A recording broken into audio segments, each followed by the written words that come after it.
तो यहाँ पर जो है समय सीमा को भी देखना है। और एक बहुत ही सुंदर संगीत है जो इसके माध्यम से बहुत सारे बीज बातें हम सभी के बुद्धि में समाने वाले हैं। लेकिन समाएंगे कब? जब हम समीप आएंगे। और समीप कब आएंगे? जब हम समान बनेंगे। समानता, सम हो जाइए, विचारधारा से एक, सहमति, एक मत हो,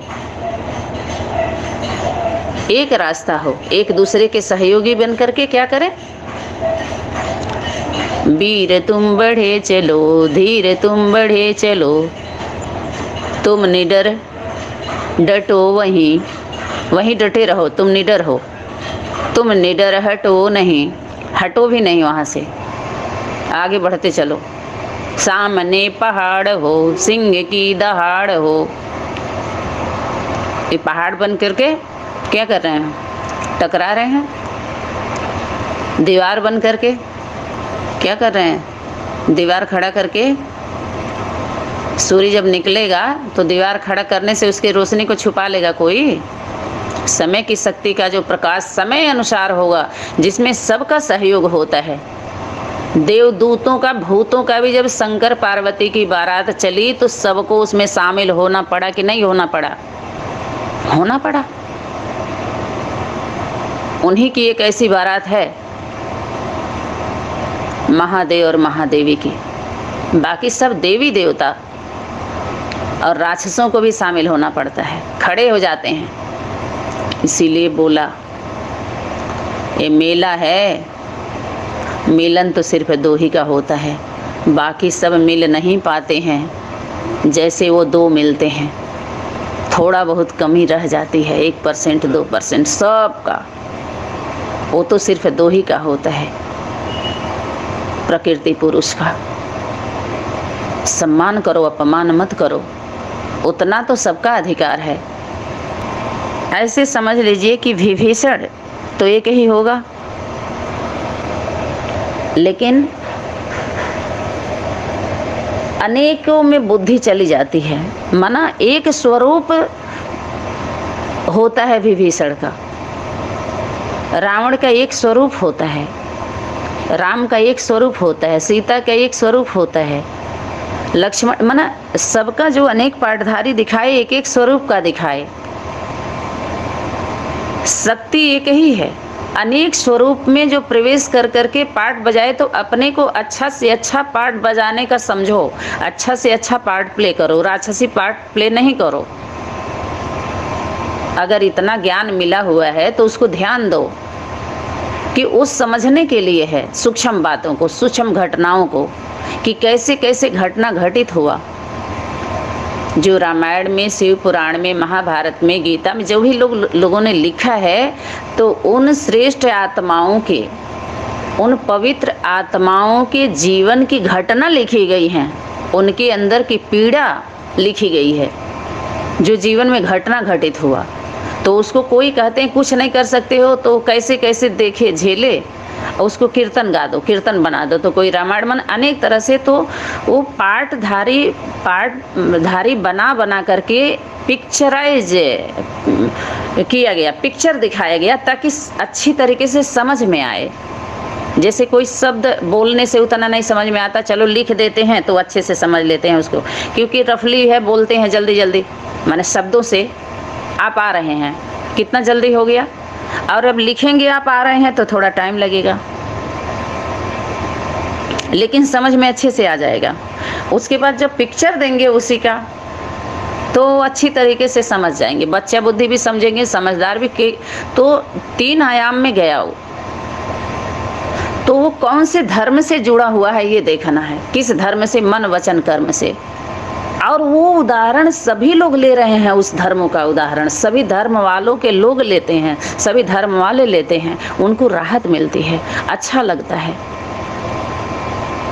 लेकिन जब उसके प्रति ईमानदार नहीं रहते हैं, उस धर्म के प्रति धारण करके नहीं चलते हैं, केवल खिस्से कहानी सुना करके अच्छा बनते हैं, कमाते हैं लेकिन उस धर्म का सम्मान नहीं करते, उस धर्म पर चलने वाले का अपमान करते हैं अभिमान में आकर के, तो उनका काम तमाम हो जाता है। फिर बदनाम करते हैं जिसको, आज जब वो पार्ट उनका खत्म हो जाता है तो क्या करते हैं, उनका महिमा गाते हैं। सोचते हैं महिमा गा लेंगे तो हम महान बन जाएंगे। नाम की महिमा है तो नाम काम से जुड़ा हुआ है ना।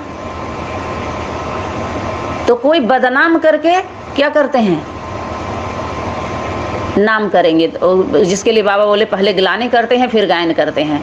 तो माताओं को पहले नीचे गिराते हैं, लेकिन जब बाप आकर के सिलसिला आगे करते हैं माताओं का, उसके बाद धीरे धीरे चरणों में कोई झुकते हैं, कोई वहीं से लड़ेंगे। शरण में आकर के चरण नहीं पड़ेंगे। जब देखेंगे कि ये तो सभी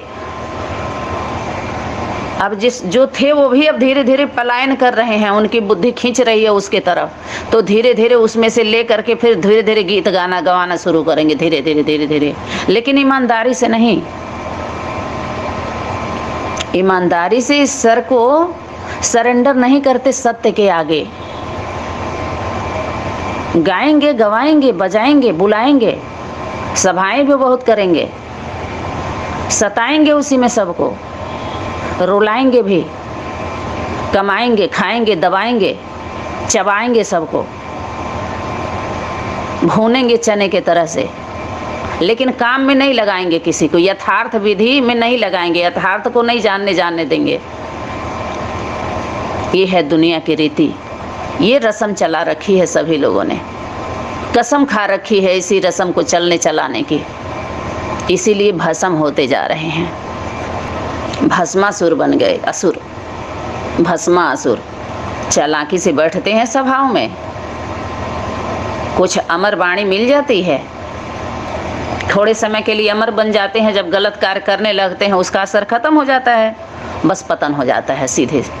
तो जब विभीषण को रावण अपने राज्य से निकाल दिया, उनके अंतरात्मा की आवाज़ लंका वालों से, अपने सभा से निकाला, सभा से, राज्य से, अभी पूरा लंका से नहीं निकले थे। ऐसे तो कई दृष्टांत दिखाते हैं, अपने अपने अनुसार जो उनको सहज लगता है उसका विधि बना करके विधान बना देते हैं। देखो ये भगवान का, राम के दरबार का ये संविधान था। अपने अपने अनुसार जो जिसके बुद्धि में जो बैठता है, सीट मिली हुई है, जनता का बल है, और समता है नहीं, समता का बल नहीं है, समान विचारधारा का बल नहीं है, अगर क्योंकि अनेकता का बल है, अनेकों का बल बन के बैठे हुए हैं सभी। एकता का बल हो ही जाता तो आज ये स्थिति होती क्या? क्यों मारे जाते? इतने से सब पीछे जाएंगे, क्योंकि फैसला नहीं कर पा रहे हैं। एक समय क्या है कि भगवान सबको छूट देता है, अभी इसके पहले अभी बोला गया है ना, उस सबको छूट देता है समय की शक्ति कि सब अपना अपना फैसला कर लो क्या करना है, ताकि भगवान के ऊपर कोई दोष न दे। नहीं तो कहते हैं हे भगवान तुम बहुत निर्दयी हो, तुम क्यों नहीं बचा लिए, तुमको ऐसा नहीं करना चाहिए, तुम तो बहुत अन्याय किए। दोष देते हैं ना लोग भगवान के ऊपर। और वो क्या बोला है, वह शक्ति, उस शक्ति के लिए बोला गया है खुदा ना दुख देता है ना माफ करता है। खुदा जो खुद आता है वो किसी के बुलाने से नहीं आता है, और एक के लिए आता है, ये भी ध्यान रहे, अनेकों के लिए नहीं आता है। किसके लिए आता है? माता के लिए आता है, प्रकृति माँ के लिए आता है, और उसके द्वारा सबको बुलाता है। और माता किसके द्वारा बुलाती, क्या कहती है? उसी के लिए बोला वारिश। उसके बाद जो कार्यकर्ता हैं, 12 राशि की 12 कैटेगरी की आत्माएं, फिर 18 ले लीजिए, वो कार्यकर्ता होती हैं। उस संविधान को समान विचारधारा होकर के मानने वाली होती हैं, उनके द्वारा होता है। वो मीडिया होती हैं, पूरी दुनिया को, हर वर्ग की आत्माओं को संदेश देने के लिए, हर धर्म को आमंत्रित करने के लिए, उस सभा के बीच पेश करने के लिए उसी के लिए बोला तुम वकील हो, जज हो, डॉक्टर हो, मास्टर हो, मिनिस्टर हो, तुम सब कुछ हो। अकेले से तुमको किसी को वकील बुलाने की ज़रूरत नहीं है, वकालत तुम खुद कर सकते हो। माना ऑलराउंडर सेवाधारी का मतलब सभी वर्ग का आपको वो मिला हुआ, सर्टिफिकेट मिला हुआ है, सब पार्ट प्ले कर सकते हैं। आप केवल क्लियर रहिए, क्लीन बुद्धि रखिए। आपके द्वारा करने वाला कोई और है, सेवा तुम नहीं करते हो, कौन करता है? बाप दादा। सिर्फ ईमानदार रहना है आपको। ये परहेज है हिज्जे हिज्जे समझने का। अनेक धर्मों का जो कट चढ़ा हुआ है, वो कट कैसे उतरेगा जब तक उसको काटा नहीं जाएगा अच्छी तरीके से। जो उसके बुद्धि को बांटा गया है ना, पाट दिया गया है पटा करके, उसको बिना काटने से उतरने वाला नहीं है।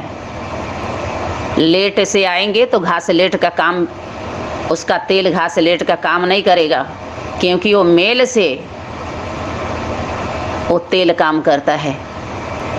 तिल तिल जल करके वो तेल जो निकाला जाता है।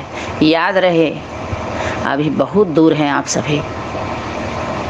आपकी कमजोरी की दूरी है, मजबूरी है, वो आपकी, आप सभी के कर्मों की है।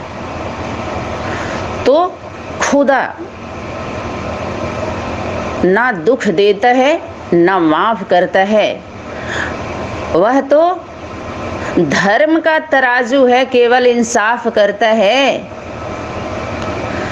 सुख और दुख का स्विच तेरे हाथ में है बंदे, तू खुद ही ऑन करता है, तू खुद ही ऑफ करता है। वो कहता है हमारे हाथ में कुछ भी नहीं है, उसके दरबार में सिर्फ और सिर्फ सत्य है। समझ में आया कि नहीं आया?